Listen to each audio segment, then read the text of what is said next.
નમસ્કાર, આપ જોઈ રહ્યા છો સ્પાર્ક ટુડે ન્યૂઝ। ભારતીય સેનાએ ઓપરેશન સિંદૂર દ્વારા ભારતીય નારીના સિંદૂરનો બદલો લઈ અને સિંદૂરની રક્ષા કરવાનું જે સાહસ કર્યો એ ગૌરવને વધારવા તથા સેનાના મનોબળને વધારે પ્રબળ બનાવવા નારી શક્તિ સાથે ઓપરેશન સિંદૂર તિરંગા યાત્રાનું કાઉન્સિલર ઘનશ્યામભાઈ પટેલની આગેવાનીમાં મારુતિ મિત્ર મંડળ તરસાલી દ્વારા ઓપરેશન સિંદૂર અંતર્ગત તિરંગા યાત્રાનું આયોજન કરવામાં આવ્યું હતું। આ યાત્રા તરસાલી તલાવ હનુમાનજીના મંદિરથી લઈ નોવીનો તરસાલી રોડ મકરપુરા ડેપો પાછળથી પસાર થઈ મકરપુરા ભીડભંજન હનુમાન મંદિર પર હનુમાનજીની પૂજા અને આરતી કરી પૂર્ણ કરવામાં આવી હતી।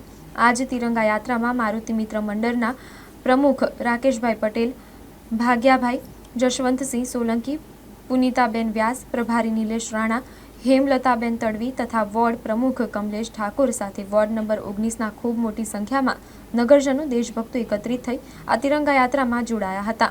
આજ રોજ વડોદરા મહાનગર વોર્ડ નંબર 19ની તથા મારુતિ મંડળ, પાટીદાર સમાજ, હેવરા ગ્રુપ, તરસાલી ગામના આગેવાનો, પાટીદારો બધા ભેગા મળી અને ભારતના વીર જવાનોની શહાદતને અને એમની વીરતાને વખાણવા માટે જે યાત્રા તિરંગા યાત્રા કાઢી અને એ યાત્રા ખૂબ તમે જોઈ શકો છો કે ખૂબ મોટી સંખ્યાની અંદર લોકોએ ભાગ લીધો, યાત્રાને સફળ બનાવી। એ બધા તમામનો હું આભાર માનું છું। આપણે ભારત આજે ભારતવાસીઓ છે અને દરેક આપણે ભારતના નાગરિક હોવાથી આપણા રાજા એવા છે ને, બુલંદ રાજા છે આપણા વડાપ્રધાન શ્રી નરેન્દ્રભાઈ મોદી।